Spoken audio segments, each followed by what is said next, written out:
వాటి కొన్ని కోట్ల వాల్యూ పలికే ల్యాండ్ అది. సో అక్కడ ఒక పెద్ద భవనం నిర్మించేందుకు ఇటువంటి ప్రణాళిక చేసి మమ్మల్ని తీవ్ర ఇబ్బందులకు ఆ సమయంలో అక్కడ ఉన్నటువంటి అర్జీ ఇచ్చి తమ సమస్య చెప్పుకున్న తర్వాత ఖచ్చితంగా పరిష్కారం చేస్తాం మేమని చెప్పేసి కూడా ఇక్కడ వచ్చిన వాళ్ళకి హామీ ఇవ్వడం జరిగింది. సో ఆ సమయంలో వాళ్ళు మీడియా ముందుకు వచ్చి మాట్లాడుతున్న సమయంలో దానం చేసి ప్రత్యేకించి వీడియో తీసుకుంటూ వాళ్ళని కొంత భయభ్రాంతులు గురి చేశారు. ఖచ్చితంగా ఇలాపై అలాగే ఆల్రెడీ ఫోకస్గా ఉన్నారు కాబట్టి ఎవరైతే మీడియా ముందుకు వచ్చి మాట్లాడుతారో వాళ్ళని ఫోకస్.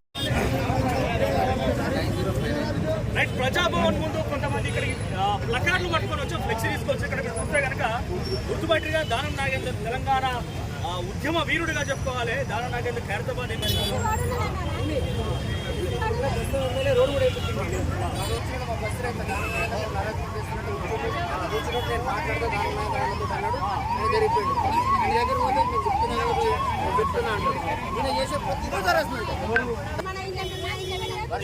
మరి ఎప్పటి నుంచి ఎదుర్కొంటే సమస్య 5 ఎకరాలు ఉంటుంది. సో అటు కొన్ని కోట్ల వాల్యూ పలికే ల్యాండ్ అది. సో అక్కడ ఒక పెద్ద భవనం నిర్మించేందుకు ఇటువంటి ప్రణాళిక చేసి మమ్మల్ని తీవ్ర ఇబ్బందులకు ఆ సమయంలో అక్కడ ఉన్నటువంటి అర్జీ ఇచ్చి తమ సమస్య చెప్పుకున్న తర్వాత ఖచ్చితంగా పరిష్కారం చేస్తాం మేమని చెప్పేసి కూడా ఇక్కడ వచ్చిన వాళ్ళకి హామీ ఇవ్వడం జరిగింది. సో ఆ సమయంలో వాళ్ళు మీడియా ముందుకు వచ్చి మాట్లాడుతున్న సమయంలో దానం చేసి ప్రత్యేకించి వీడియో తీసుకుంటూ వాళ్ళని కొంత భయభ్రాంతులు గురి చేశారు. ఖచ్చితంగా ఇలాపై అలాగే ఆల్రెడీ ఫోకస్గా ఉన్నారు కాబట్టి ఎవరైతే మీడియా ముందుకు వచ్చి మాట్లాడుతారో వాళ్ళని ఫోకస్